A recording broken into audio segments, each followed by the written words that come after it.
বিসমিল্লাহির রহমানির রহিম। অর্থনীতি সম্মান প্রথম বর্ষের শিক্ষার্থীরা, আজকে আলোচনা করব মাইক্রো ইকোনমিক্স অর্থাৎ ব্যষ্টিক অর্থনীতির চাহিদা এবং যোগানের স্থিতিস্থাপকতার উপর তৃতীয় লেকচার। একটা কথা তোমাদেরকে বলে রাখছি, ইউটিউবে অলরেডি মাইক্রো ইকোনমিক্সের উপর লেকচার আমার শেষ। এরপর আমি একটু আপডেট দিচ্ছি। আমার যে বই যেটা প্রকাশ হয়েছে সেইটার কি আলোকে, প্লাস আগে মোবাইল ক্যামেরায় ছিল, এখন ভিডিও ক্যামেরায়, যাতে মানটা যাতে একটু উন্নত হয়। আর যারা ডাউনলোড না করে সরাসরি দেখবে, তারা দেখবে যখন ঠিক ভিডিও শেষ হয় তখন 4টা বক্স দেখা যাবে। এই বক্সে ক্লিক করলে প্লেলিস্ট পাবে। প্লেলিস্ট মানে কি? তুমি মাইক্রোর প্লেলিস্টে গেলে মাইক্রোর সমস্ত ক্লাসগুলো ধারাবাহিকভাবে পাবে। তুমি গণিতের প্লেলিস্টে ক্লিক করলে গণিতের সমস্ত ক্লাসগুলো তুমি ধারাবাহিকভাবে পাবে। আমার সাউন্ডে একটু সমস্যা হতে পারে, কারণ আমার যে কোভিডের আজকে 20 নাম্বার দিন কোভিড আক্রান্ত হওয়ার পর, কিন্তু এখন যেহেতু কথা বলার সামর্থ্য আছে এই জন্য ক্লাসটা রেকর্ড করছি। তোমাদের পরীক্ষাও সামনে নভেম্বরে। আজকে যেটা ক্লাস রেকর্ড করছি এটা তারিখ হচ্ছে 8-10-21। প্রিয় শিক্ষার্থীরা, আজকে কি আলোচনা করব? আজকে আলোচনা করব একটা সরল চাহিদা রেখার কোনো বিন্দুর স্থিতিস্থাপকতা নির্ণয়। একটা সরল চাহিদা রেখার কোনো বিন্দুর স্থিতিস্থাপকতা কি নির্ণয়। এখন একটি সরল চাহিদা রেখার কোনো বিন্দুর স্থিতিস্থাপকতা নির্ণয় করতে হলে আমি প্রথমে কিছু বেসিক আইডিয়া তোমাদেরকে দেব, এরপরে আমি মূল আলোচনায় চলে যাব। বেসিক আইডিয়াটা যদি ক্লিয়ার হয়ে যায় তাহলে দেখবে কোনো বিন্দুর স্থিতিস্থাপকতা নির্ণয় তোমাদের জন্য একেবারেই কি সহজ হয়ে যাবে। আসো, বেসিক আইডিয়াটা কি? সেটা হচ্ছে, আমি দেখো এখানে একটা চাহিদা রেখা অঙ্কন করছি। ভূমি অক্ষে চাহিদার পরিমাণ কিউ দ্বারা প্রকাশ করেছি, লম্বক্ষে দাম। মনে করো আমার চাহিদা রেখার নাম হচ্ছে MN। আমার চাহিদা রেখার নাম হচ্ছে কি MN। আমি ই বিন্দুর চাহিদার স্থিতিস্থাপকতা বের করব। কোন বিন্দুর? কোন বিন্দুর, মনে করি ই বিন্দুর। এক্ষেত্রে তোমাদেরকে আমি একটু অগ্রিম ধারণা দিচ্ছি। ই বিন্দুর চাহিদার স্থিতিস্থাপকতা হচ্ছে EN by EM। EN by EM। এই বিন্দুর চাহিদার স্থিতিস্থাপকতা হচ্ছে EN বাই EM। অর্থাৎ চাহিদা রেখার কোনো বিন্দুর স্থিতিস্থাপকতা হলো ওই বিন্দুর নিচের অংশ। এই নিচের অংশকে আমাকে ভাগ দিতে হবে ওই বিন্দুর উপরের অংশ দ্বারা।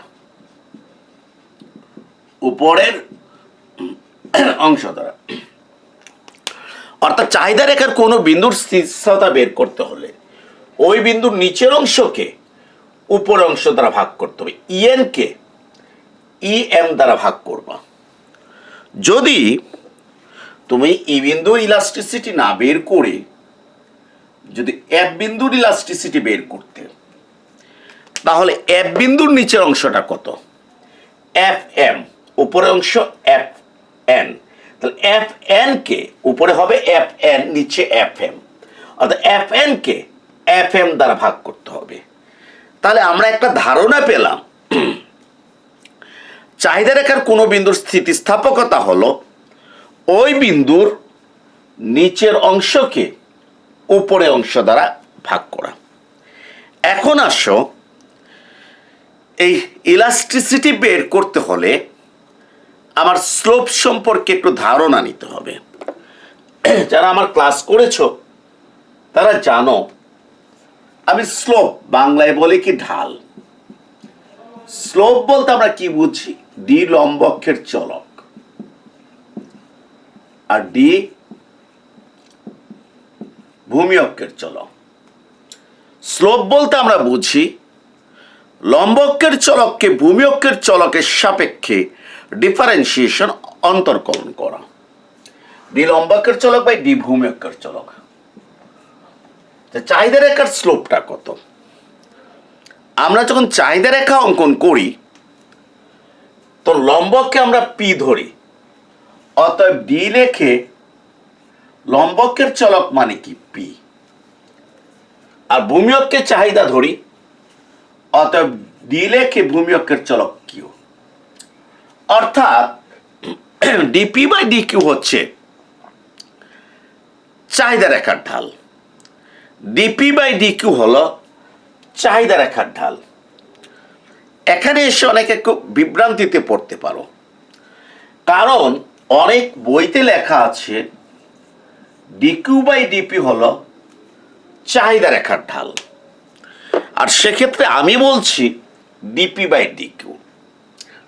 আসলে যারা ডিকিউ বাই ডিপি বলছেন ওইটা বেসিক, এটা যদি ম্যাথমেটিক্স থাকে সায়েন্স ব্যাকগ্রাউন্ড তাহলে ওনারা এটা বলতেন না। হ্যাঁ, এইটা আছে চাহিদা রেখার ঢাল বলা হয়েছে আলফ্রাসো চিয়াংয়ের বইতে, গণিতের বইতে দেখবে ডিকিউ বাই ডিপি। এবং আলফ্রাসো চিয়াংয়ের বইতে যদি একটু লক্ষ্য করো তাহলে দেখবে এই কিউটাকে ধরা হয়েছে লম্ব অক্ষে, আর পি হচ্ছে দাম স্বাধীন চলক, এইটাকে ধরা হয়েছে ভূমি অক্ষে। কারণ গণিতের নিয়মে স্বাধীন চলকটা ভূমি অক্ষে ধরতে হয় আর অধীন চলকটা লম্ব অক্ষে ধরতে হয়। অর্থাৎ কিউটা ছিল লম্ব অক্ষে আর পিটা ছিল ভূমি অক্ষে। অর্থাৎ আলফ্রাসো চিয়াংয়ের বইতে ডিকিউ বাই ডিপি চাহিদা রেখার ঢাল ঠিকই আছে, কিন্তু অর্থনীতিবিদরা চাহিদা রেখা আঁকার সময় সর্বসম্মতিক্রমে গণিতের সিস্টেমের একটা উল্টো সিস্টেম গ্রহণ করেছেন। সেটা কি? স্বাধীন চলকটাকে ভূমি অক্ষে না ধরে লম্ব অক্ষে ধরেছেন, অর্থাৎ দামটাকে ভূমি অক্ষে না ধরে লম্ব অক্ষ ধরেছেন, আর অধীন চলকটাকে ভূমি অক্ষে ধরেছেন। এবং যেহেতু স্লোপটা রেখার সাথে রিলেটেড, এটা হচ্ছে লম্ব বাই ভূমি, লম্ব বাই ভূমি, এই জন্য লম্ব অক্ষের চলকের পরিবর্তন বাই ভূমি অক্ষের চলকের পরিবর্তন জ্যামিতিক নিয়মে। সো আমার এইভাবে যদি আমি লম্বককে পি আর কিউ ধরি তাহলে চাহিদা রেখার ঢাল হচ্ছে ডিপি বাই ডিকিউ। এখন একটা কথা তোমরা মনে রাখো, এটা তো বললাম ক্যালকুলাস পদ্ধতিতে। এখন চাহিদা রেখার ঢালটা কিভাবে বের করব? চাহিদা রেখা না, যে কোনো সরলরেখার ঢাল, সে যে কোনো সরলরেখার ঢাল বের করার জন্য তুমি খুব নিকটবর্তী দুটো বিন্দু কল্পনা করবে, আর ওই দুটো বিন্দু দিয়ে একটা ত্রিভুজ কল্পনা করবে। মনে করে ই বিন্দুর ঢাল বের করার জন্য তুমি এন বিন্দু কল্পনা করবে। আমরা ধরে নিচ্ছি ই এবং এন খুবই নিকটবর্তী বিন্দু। এরপর তোমার কাজ হচ্ছে এই দুইটা বিন্দু নিয়ে একটা ত্রিভুজ কল্পনা করো। সেই ত্রিভুজটা হচ্ছে মনে করো ই কিউ ওয়ান এন। এই ত্রিভুজের লম্ব এবং ভূমির অনুপাত হচ্ছে ঢাল। লম্ব হচ্ছে কত? ই কিউ ওয়ান, আর ভূমি কত? Q one N.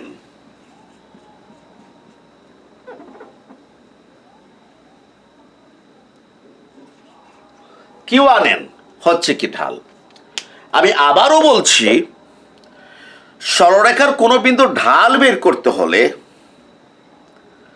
তার নিকটবর্তী একটা বিন্দু কল্পনা করো, আমি ই বিন্দু ঢাল বের করার জন্য এন বিন্দু কল্পনা করেছি। এখন এই দুইটা বিন্দু নিয়ে একটা ত্রিভুজ তৈরি করো। ই আর এন নিয়ে EQ1N ত্রিভুজ হয়। এই ত্রিভুজের লম্ব এবং ভূমির অনুপাত, লম্ব হচ্ছে EQ1, অনুপাতের জন্য ভগ্নাংশের চিহ্ন, ভূমি হচ্ছে Q1N, এইটা হচ্ছে ঢাল। আচ্ছা, তুমি বললা না স্যার আমি এন বিন্দু ধরবো না, আমি এম বিন্দু ধরবো, কোনো অসুবিধা নাই, তুমি এম বিন্দু ধরো ইর পাশে। তাহলে ই আর এম নিয়ে ত্রিভুজ পেতে হলে এখানে একটা ইয়ে দাও, দাগ টানো, MP1 এই ত্রিভুজ। এখানে লম্ব কত? MP1, আর ভূমি কত? P1E। এই নতুন ত্রিভুজের লম্ব আর ভূমি P1E, এটা হচ্ছে কি ঢাল। তুমি যদি বলো না আমি ইর পাশে এফ বিন্দু কল্পনা করব, অসুবিধা নাই। ই এফ নিয়ে ত্রিভুজ কোনটা? EKF। ঢালটা কত? EKF এর লম্ব হচ্ছে EK, আর ভূমি হচ্ছে KF। এই যে EKF ত্রিভুজের ভূমি হচ্ছে KF,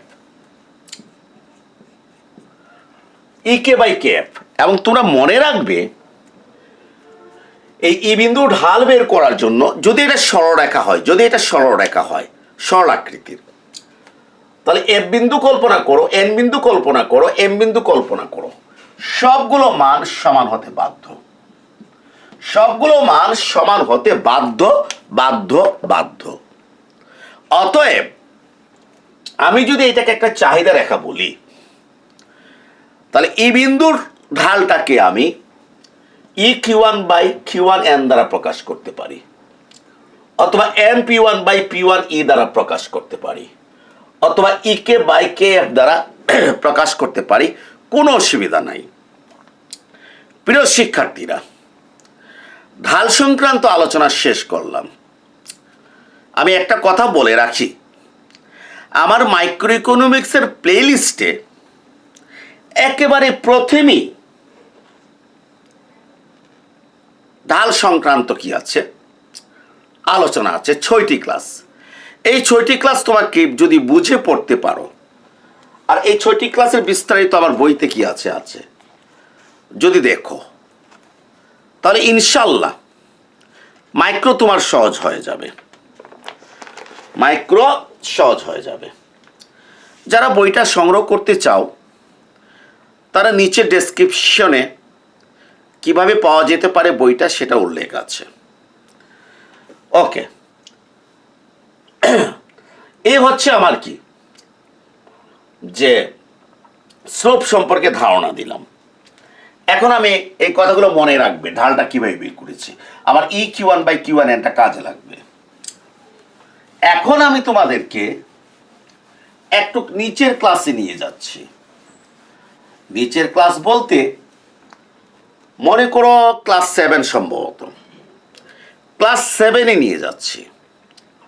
আমি জানি তোমরা পড়ে এসেছো, অনেক দিনের গ্যাপ থাকার কারণে একটু কি হতে পারে, সমস্যা হতে পারে।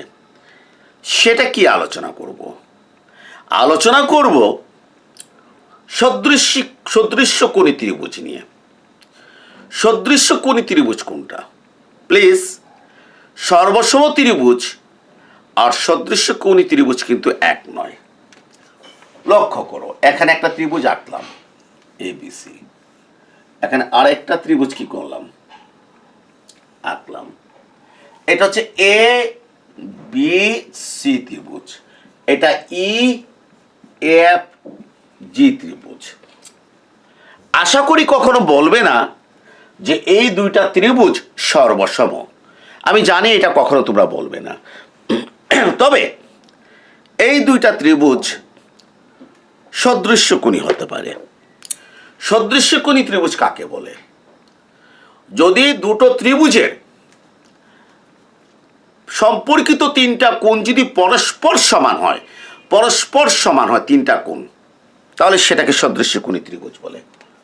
যেমন কোণ ABC আর কোণ AFG সমান।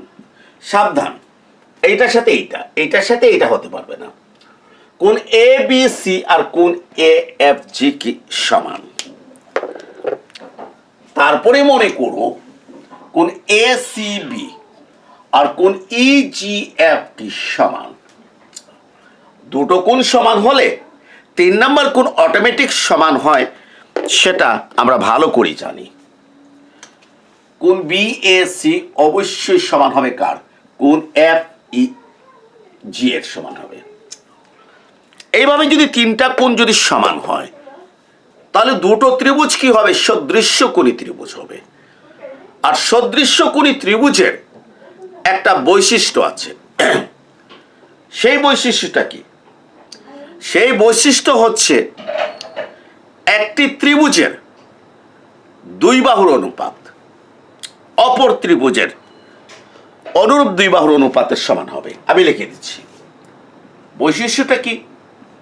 এই বৈশিষ্ট্য তখনই লেখা যাবে যদি দুটি ত্রিভুজ পরস্পর সদৃশ্যকোণী ত্রিভুজ হয়। তাহলে একটি ত্রিভুজের দুই বাহুর অনুপাত, দুই বাহুর অনুপাত অপর ত্রিভুজের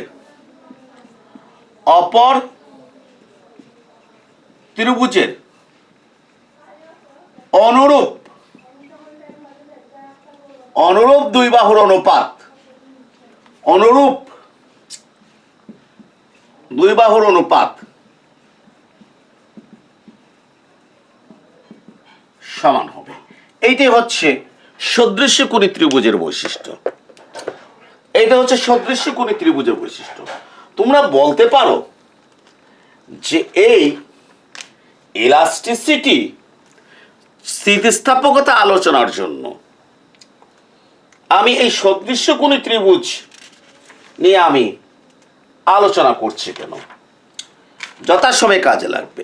এবং দেখো, আমিও যখন বইতে ইলাস্টিসিটি বিশ্লেষণ করেছি, আমি কিন্তু কি করেছি? এই সদৃশ্যকোণী ত্রিভুজ নিয়ে কি করেছি? আগে আমি আলোচনা করেছি, সদৃশ্যকোণী ত্রিভুজ নিয়ে আলোচনা করেছি।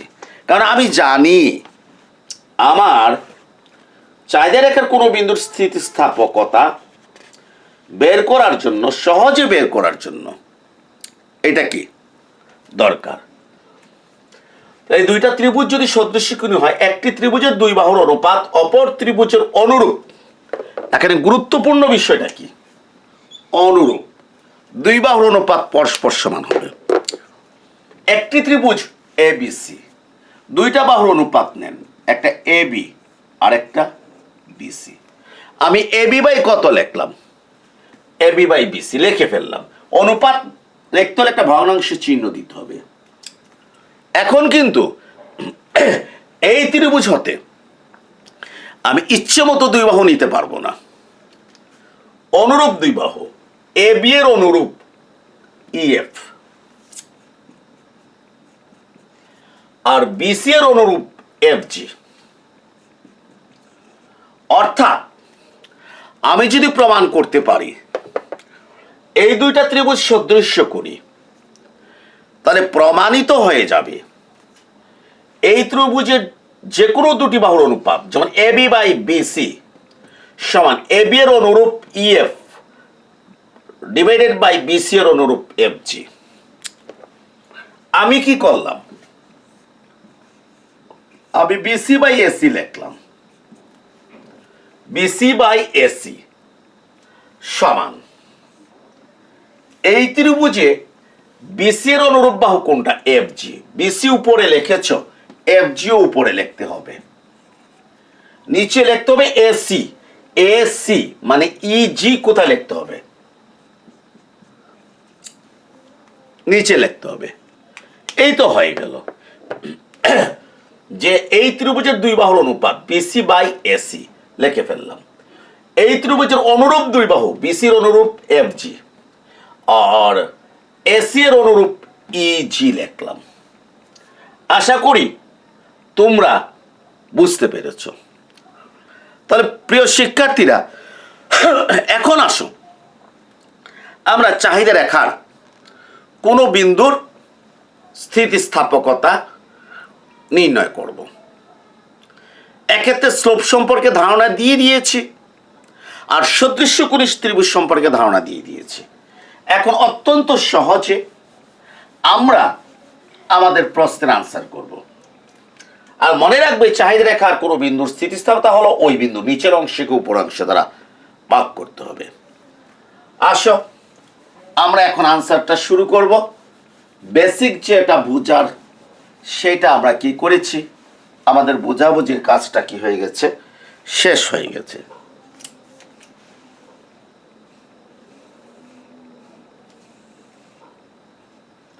ভূমি-অক্ষের চাহিদার পরিমাণ, লম্বকের দাম, MN হচ্ছে চাহিদা রেখা, E1 বিন্দুর ইলাস্টিসিটি বের করব। যেখানে আমি দাম ধরেছি ই বিন্দু ইলাস্টিসিটি বের করব, দাম হচ্ছে OP1, ই বিন্দুতে চাহিদার পরিমাণ হচ্ছে OQ1। এখন আসো, আমরা জানি চাহিদার দাম স্থিতিস্থাপকতা। এই চাহিদার দাম স্থিতিস্থাপকতার সূত্র কত? D Q by DP into P by Q. আমি বলেছিলাম ক্লাসগুলো ধারাবাহিকভাবে দেখতে হবে। আজকে ইলাস্টিসিটির 3 নম্বর ক্লাস। সূত্র কিভাবে বের করতে হয় সম্ভবত প্রথম ক্লাসে আলোচনা করেছি। ইলাস্টিসিটির কমন সূত্র হচ্ছে ডি, যে কোনো ইলাস্টিসিটির ডি লম্বকের চলক, না ভুল বলেছি, ডি অধীন চলক বাই ডি স্বাধীন চলক ইন্টু স্বাধীন চলক বাই অধীন চলক। এটা হচ্ছে আমার স্থিতিস্থাপকতার নির্ণয় সূত্র। যে কোনো স্থিতিস্থাপকতা এই সূত্র দিয়ে আমি বের করতে পারবো। অধীন চলককে স্বাধীন চলকের সাপেক্ষে ডিফারেন্সিয়েশন করতে হবে ইন্টু স্বাধীন চলক বাই অধীন চলক। এই দেখো আমি ডি লিখেছি, অধীন চলকটাকে চাহিদা লিখেছি কিউ, তারপর এই যে আবার ডি লিখেছি, স্বাধীন চলককে দাম এই যে পি লিখেছি ইন্টু স্বাধীন চলক হচ্ছে দাম পি লিখেছি, অধীন চলক হচ্ছে চাহিদা কিউ লিখেছি। এটা হচ্ছে আমার চাহিদা রেখার কি স্থিতিস্থাপকতার নির্ণয় সূত্র। এখন দেখো, এই ডিকিউ বাই ডিপি কে তো স্লোপ বলা যায় না। একটু আগে বলেছিলাম চাহিদা রেখার স্লোপ হচ্ছে ডিপি বাই ডিকিউ, ডি লম্বকের চলক বাই ডি ভূমি অক্ষের চলক। আমার আছে ডিকিউ বাই ডিপি। এই জন্য আমি কি করেছি দেখো, ইলাস্টিসিটি অফ প্রাইস, আমি এটাকে এইভাবে লিখলাম 1 বাই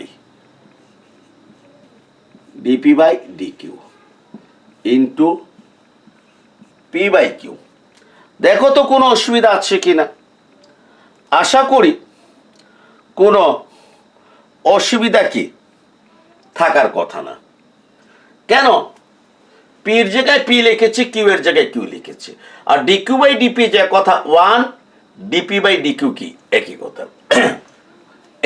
এই মূল ভগ্নাংশ এইটা, ঠিক আছে। হ্যাঁ, তোমাদের আরেকটু বোঝার জন্য এই দেখো, এই সবুজ কালি দিয়ে মূল ভগ্নাংশটা দিলাম, ঠিক আছে। এই মূল ভগ্নাংশ, তো মূল ভগ্নাংশের নিচে যখন ডিপি বাই ডিকিউ থাকবে, তো উল্টে গিয়ে আবার ডিকিউটা কোথায় চলে যাবে, উপরে, আর ডিপিটা নিচে। এটা সিস্টেম গণিতের, এটা উল্টে গিয়ে উপরে চলে যাবে ডিকিউটা, আর ডিপিটা নিচে থাকবে। এই ডিকিউ বাই ডিপি যে কথা, এটা একই কথা। এখন আসো elasticity of price. Elasticity of price 1 by এই ডিপি বাই ডিকিউ মানে কি, স্লোপ, ডি লম্বকের চলক বাই ডি ভূমি অক্ষের চলক, মানে চাহিদা রেখার slope into P by Q. Dot dot কয় নাম্বার, 1 নাম্বার, ডট ডট কয় নাম্বার, 1 নাম্বার দিয়ে দিলাম। এখন আপনারা আমাকে বলেন যে ই বিন্দুতে চাহিদা রেখার স্লোপ কত। ই বিন্দুতে চাহিদা রেখার স্লোপ, ঠিক আছে, ই বিন্দুতে চাহিদা রেখার স্লোপ, চাহিদা রেখার স্লোপ কোন বিন্দুতে? ই বিন্দুতে। Slope DP by DQ, DP by DQ কত? ই বিন্দুর নিকটে এন বিন্দু যদি কল্পনা করি, E Q one by Q one N, E Q one by Q one N, E Q one by Q one N. এই বিন্দুর নিকটে যদি এম বিন্দু, আর তুমি যদি এম বিন্দু কল্পনা করো, M P one by P one E বলবে। তা আমি এইটা নিলাম, যে কোনো একটা নিলে চলে, আমি এইটা নিয়েছি। কোথায়? ই বিন্দুতে চাহিদা রেখার স্লোপ, যেহেতু আমি ই বিন্দুর স্থিতিস্থাপকতা বের করব, ঠিক আছে। আচ্ছা, এটা মুছে ফেলি, এতটুকু। আচ্ছা, এরপরে আসো প্রাথমিক দাম। প্রাথমিক দাম, এই পিটা হচ্ছে প্রাথমিক দাম। ই বিন্দুতে প্রাথমিক দাম হচ্ছে অপি ওয়ান, অপি ওয়ান। প্রাথমিক চাহিদা, প্রাথমিক চাহিদা হচ্ছে কিউ। আমরা ভালো করে জানি, আমরা যখন স্থিতিস্থাপকতা নির্ণয় করি, এই পিটা হচ্ছে প্রাথমিক দাম, কিউটা হচ্ছে প্রাথমিক চাহিদা। ই বিন্দুতে প্রাথমিক চাহিদা ও কিউ ওয়ান, মানগুলো এক নঙে বসিয়ে পাওয়া যায়। মানগুলো কোথায় বসিয়ে পাওয়া যায়? এক নঙে বসিয়ে পাওয়া যায়। আসো আমরা এক নঙে মানগুলো বসাই। ওয়ানের জায়গায় ওয়ান বসিয়েছি, প্লিজ, ওয়ানের জায়গায় ওয়ান বসিয়েছি। আর স্লোপের জায়গায়, এই যে স্লোপ মানে ডিপি বাই ডিকিউ, স্লোপের জায়গায় E Q one by Q one N বসালাম, E Q one by Q one N বসালাম।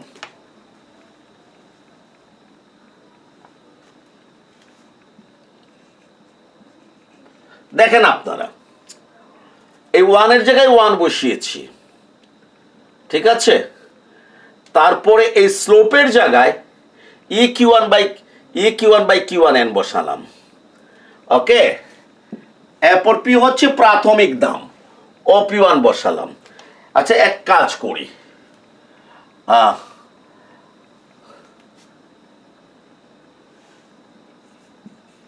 ও পি ওয়ান বসালাম, আর কিউ হচ্ছে প্রাথমিক চাহিদা, ও কিউ ওয়ান বসালাম। একটু বোঝার চেষ্টা করো যে এই এক নম্বরে কি করেছি, স্লোপ, যে ওয়ানের জায়গায় ওয়ান লিখেছে, স্লোপের জায়গায় E Q one by Q one N লিখেছে, আর পির জায়গায় প্রাথমিক দাম ও পি ওয়ান লিখেছি, কিউর জায়গায় প্রাথমিক চাহিদা ও কিউ ওয়ান লিখেছি। এখন এগুলো মুছে ফেলি।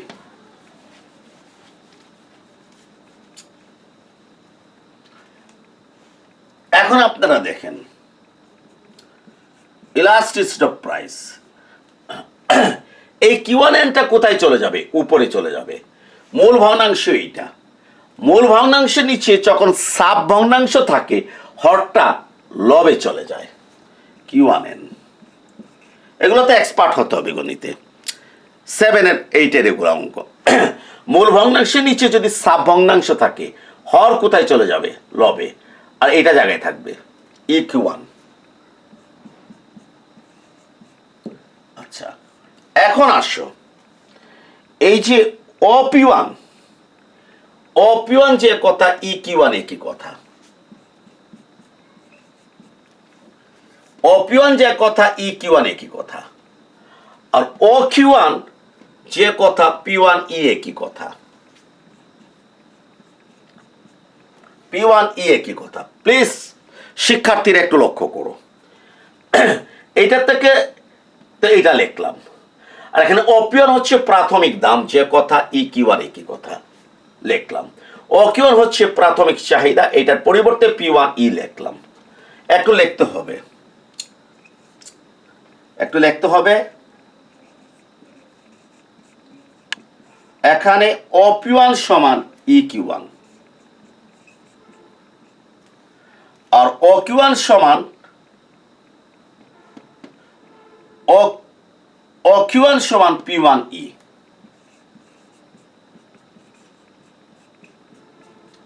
P one E, P one E. এখন দেখো ই কিউ ওয়ান আর ই কিউ ওয়ান কাটাকাটি, E Q one E Q one কাটাকাটি, তাহলে আমার থাকে কত একটু লক্ষ্য করো, একটু ভালো করে লক্ষ্য করো আমার থাকে কত। কাটাকাটি খাওয়ার পর আবার থাকে, সুতরাং elasticity of price equal to এটা কাটাকাটি Q one N by P one E, Q one N by P one E, P one E dot dot কয় নাম্বার, 2 নাম্বার। আমার টার্গেট কিন্তু এখানে পৌঁছাবো, ইএন কে ইএন দ্বারা ভাগ করব। আমি এসেছি কোন জায়গায়, Q one N, Q one N মানে কোনটা, এইটা। আর P one E, P one E মানে কোনটা, এইটা। আমি এখানে এসেছি, আমি এসেছি কিউ ওয়ান এন মানে কিউ ওয়ান এন আর পি ওয়ান ইতে আমি এসেছি। কথা কি বুঝতে পেরেছেন, যে উপরে কিউ ওয়ান এন নিচে পি ওয়ান ই। আমাকে যেতে হবে কোথায়, ই এন এ যেতে হবে আর ই এম এ যেতে হবে।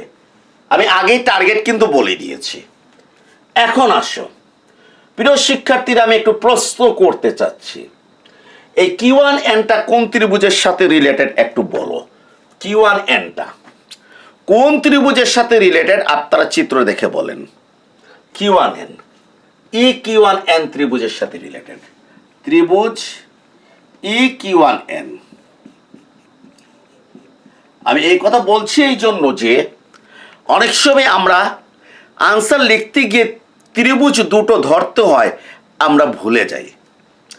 আমরা যাতে না ভুলি সেই কৌশল হিসেবে বলছি। 2 নম্বরে কিউ ওয়ান এনটা কোন ত্রিভুজের সাথে related, E Q one N ত্রিভুজের সাথে রিলেটেড, এবং এবং P one E, P one E কোন ত্রিভুজের সাথে রিলেটেড, একটাই ত্রিভুজ এম পি ওয়ান ই। এটা হচ্ছে ত্রিভুজের চিহ্ন এম পি ওয়ান ই, এম পি ওয়ান ই। সোজা লিখবে সদৃশ্য কোণী, সদৃশ্য কোণী। কোনো প্রমাণ দেওয়ার প্রয়োজন নাই, ডিরেক্ট লিখে ফেলবে সদৃশ্য কোণী। এটা যে জ্যামিতি না যে সবকিছু প্রমাণ দিতে হবে। তুমি জাস্ট বলবে ই কিউ ওয়ান এন ত্রিভুজ এবং ত্রিভুজ এম পি ওয়ান ই কি, সদৃশ্য কোণী বলবে তুমি, ঠিক আছে। আর ত্রিভুজটা মনে রাখবে কিভাবে, এই কিউ ওয়ান এন কার সাথে related, E Q one N এর সাথে, পি ওয়ান ই কার সাথে রিলেটেড, এম পি ওয়ান ইর সাথে। এরপর আমি বলছি কেন সদৃশ্য কোণী। দেখো এটা 90 ডিগ্রি, এটা 90 ডিগ্রি, এই কোণ আর এই কোণ হচ্ছে অনুরূপ কোণ, সমান্তরাল সমান্তরাল, এটা কি ছেদক, অনুরূপ কোণ। 2 কোণ সমান, এইটা আর 3 নাম্বার কোণ কি হবে, সমান হবে। কারণ বলার কোনো প্রয়োজন নেই, তোমাদেরকে বোঝানোর জন্য বললাম সদৃশ্য কোণী। ওকে, আচ্ছা এখন তুমি লেখো, এখন তুমি লেখো সদৃশ্য কোণী ত্রিভুজের বৈশিষ্ট্য অনুযায়ী, সদৃশ্য কোণী, সদৃশ্য কোণী ত্রিভুজের বৈশিষ্ট্য অনুযায়ী, সদৃশ্য কোণী ত্রিভুজের বৈশিষ্ট্য অনুযায়ী, সদৃশ্য কোণী ত্রিভুজের বৈশিষ্ট্য কি অনুযায়ী, ক্লিয়ার। সদৃশ্য কোণী ত্রিভুজের বৈশিষ্ট্য অনুযায়ী তুমি এক কাজ করো, এই টার্গেটের দিকে তাকাও। তুমি কোথায় তাকাবে, এই টার্গেটের দিকে তুমি কি করো, তুমি তাকাও। সদৃশ্য কোণী ত্রিভুজের বৈশিষ্ট্য অনুযায়ী টার্গেটে কে আছে, ইএম আছে। তুমি এক কাজ করো, ইএমটা লিখে ফেলো, ইএম, ঠিক আছে, ইএমটা লিখে ফেলো। আচ্ছা এই ইএম লেখলা কেন, ইএমটা আমার টার্গেটে আছে। তুমি যদি ইএন লিখতে তাও কোনো অসুবিধা নাই, তোমাকে মিলাতে হবে। ঠিক আছে, তুমি ট্রাই করবা ইএন ধরে, হ্যাঁ, তুমি মিলানোর চেষ্টা করবা, যে কোনোটা এক ধরলেই মিলাতে হবে তোমাকে। আমি কি করেছি, ইএমটাকে উপরে লিখেছি। ওকে, এখন এই যে ইএমটা কোন ত্রিভুজের, ইএমটা হচ্ছে MP1E ত্রিভুজের, MP1E ত্রিভুজের ইএম নিয়েছি। এখন MP1 ত্রিভুজের আর কয়টা বাহু আছে, এখন আছে আর এই দুইটা বাহু। এই দুইটা বাহুর ভিতরে কোনটা নেব, কারণ একটা ত্রিভুজের দুই বাহুর অনুপাত, একটি ত্রিভুজের দুই বাহুর অনুপাত। আমি তো এক বাহু নিয়েছি, কোনটা নিয়েছি, এটা দেখে ইএম নিয়েছি, ইএম। তাহলে এখন P1E আর MP1 এই দুটার ভিতরে কোনটা নেব, সমস্যায় পড়ে গেলাম না, সমাধান দিচ্ছি। 2 নম্বরের তাকাও, কে আছে P1E, কে আছে P1E, এই জন্য আমি P1E নেব। কি নেব, P1E নেব, আমি P1E নেব। বুঝতে পেরেছ যে আমি টার্গেট থেকে কি নিয়েছি, ইএম, আর এখান থেকে কি নিয়েছি, P1E। আমি আবারও বলছি MP1E ত্রিভুজের আমি টার্গেট থেকে কি নিয়েছি, ইএম, আর এখান থেকে কি নিয়েছি, P1E টা হরে, তো এই জন্য হরে রেখেছি, P1E টা হরে, এই জন্য হরে রেখেছি, আর ইএমটাকে তখন বাধ্য হয়ে উপরে রেখেছি। ওকে জি, ওকে। এখন কিন্তু আমরা সদৃশ্য কোণে বলেছি MP1E ত্রিভুজ এবং EQ1N সদৃশ্য কোণী। এখন এই ত্রিভুজ হতে কি যে কোনো দুই বাহু নেওয়া যাবে, যে কোনো দুই বাহুর অনুপাত নেওয়া যাবে না, কারণ সদৃশ্য কোণী ত্রিভুজের বৈশিষ্ট্য হলো যে প্রথম ত্রিভুজের দুই বাহুর অনুপাত আর অপর ত্রিভুজের অনুরূপ দুই বাহুর অনুপাত। তাহলে ইএম এর অনুরূপ কোনটা, ইএন। প্রিয় শিক্ষার্থীরা, ইএম এর অনুরূপ হচ্ছে ইএন। P1E এর অনুরূপ হচ্ছে Q1N। আমার মনে হয় বুঝতে কোনো কঠিন হওয়ার কথা না। আবারও বলছি যে আমি কিন্তু এইটা সিলেক্ট করেছি কোনটা দেখে, এই P1E নিচে লিখেছি, এই টার্গেটের ইএমটা বাধ্য হয়ে উপরে লিখেছি। তাহলে আমি MP1E ত্রিভুজ থেকে P1E আর ইএম এই দুটা নিলাম। এখন EQ1N ত্রিভুজ থেকে দুটো বাহু নিতে হবে, অনুরূপ দুটো বাহু নিতে হবে। ইএম এর অনুরূপ বাহু হচ্ছে ইএন, লিখেছি। P1E এর অনুরূপ বাহু হচ্ছে Q1N, লিখেছি। এখন আসো, এই Q1N বাই P1E মানে কি, ইলাস্টিসিটি অফ প্রাইস। এই Q1N বাই P1E, এই জন্য Q1N-টাকে আমি কি করলাম, এখানে নিয়ে আসলাম। আমরা এগুলো পড়েছি, স্কুলে পড়েছি। আমি এইটাকে এখানে নিয়ে আসলাম আর এইটাকে এখানে নিয়ে আসলাম। বুঝতে পারছো, হ্যাঁ, সাইড চেঞ্জ করলাম। অর্থাৎ আমি কি করলাম, Q1N তাকে এখানে নিয়ে আসলাম, নিচে P1E যা আছে তাই লিখলাম, নিচে P1E-টা যা আছে তাই লিখলাম। এইটা এখানে আসলো আর ইএমটা এখানে চলে আসলো, ইএমটা, আর ইএনটা কোথায় থাকলো, উপরে থাকলো। আবার বলছি, P1E-কে জায়গায় রেখেছি, Q1N-টাকে এখানে নিয়ে আসলাম, ইএমটাকে এখানে রাখলাম, ইএনটা জায়গায় আছে। প্রিয় শিক্ষার্থীরা, ভালো করে লক্ষ্য করো, 2 নম্বর কি বলছে, Q1N বাই P1E মানে কি, ইলাস্টিসিটি অফ প্রাইস। সুতরাং elasticity of price equal to, সুতরাং elasticity of price equal to Q1N by P1E এর জায়গায় 2 নম্বর হতে ইপি লিখলাম। কি লিখবো আমি, EN by EM, EN by কত, ইএম, ইএন বাই ইএম। তাহলে আমরা কি বার করলাম, elasticity of price, EP equal to EN by EM, EN by EM. অর্থাৎ এই যে টার্গেটে পৌঁছে গেলাম, অর্থাৎ চাহিদা রেখার মানে সরলাকৃতি চাহিদা রেখার কোনো বিন্দুর স্থিতিস্থাপকতা বের করতে হলে ওই বিন্দুর নিচের অংশকে ওই বিন্দুর উপরের অংশ দ্বারা ভাগ করতে হবে, ওই বিন্দুর নিচের অংশকে ওই বিন্দুর উপরের অংশ দ্বারা ভাগ করতে হবে। দেখো প্রিয় শিক্ষার্থীরা, এটা কিন্তু আমি ডিটেলস আলোচনা করেছি আমার বইয়ের 129 নাম্বার পৃষ্ঠায়। আলোচনা করার পর এরপর দেখো যে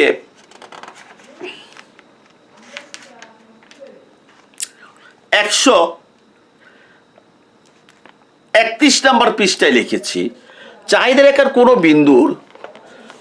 রেখার কোনো বিন্দুর স্থিতিস্থাপকতা নির্ণয়, ঠিক আছে, সহজে বুঝতে হলে শিক্ষার্থীদের নিম্নোক্ত বিষয় সম্পর্কে ধারণা রাখতে হবে।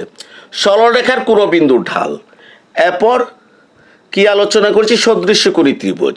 এইভাবে যে আমি যেভাবে মাইক্রো ইকোনমিক্স বুঝেছি, হ্যাঁ, আমি যখন বইটা যখন লিখেছি, লেখার পর আবার জটিল বিষয়গুলো ব্যাখ্যা বিশ্লেষণ দিয়েছি যাতে বাড়িতে বসে তুমি সমস্যার সমাধান করতে পারো। সেই সাথে তো আমার ইউটিউব কি আছে, লেকচার আছে, আমার ইউটিউব লেকচার আছে। আশা করি তোমাকে যে স্যারের বাড়িতে কি যাওয়া লাগবে না, যেতে হয় তুমি যাও, কোনো অসুবিধা নাই। আরও কিছু নতুন জ্ঞান তুমি কি করবে, অর্জন করবে, কোনো অসুবিধা নাই। তবে নিজে পরিশ্রম করে যদি অর্জন করতে পারো, সেটা জীবনে কোনো দিন তুমি ভুলবে না। একটা অনুরোধ আমার থাকবে, আমার প্রিয় ফার্স্ট ইয়ারের কাছে অনুরোধ থাকবে, যদি ক্লাসটা ভালো লাগে একটু লাইক দেবে। লাইক দিলে ইউটিউব ক্লাসটা প্রচার করে বেশি, 1। 2 নাম্বার, বন্ধু বান্ধবের কাছে কি করবে, শেয়ার করবে। এতে কি হবে জানো, যদি শেয়ার যদি করো, তাহলে এই বয়সে যে আমিও ক্লাস দিতে একটু কি হবো, উৎসাহিত হব।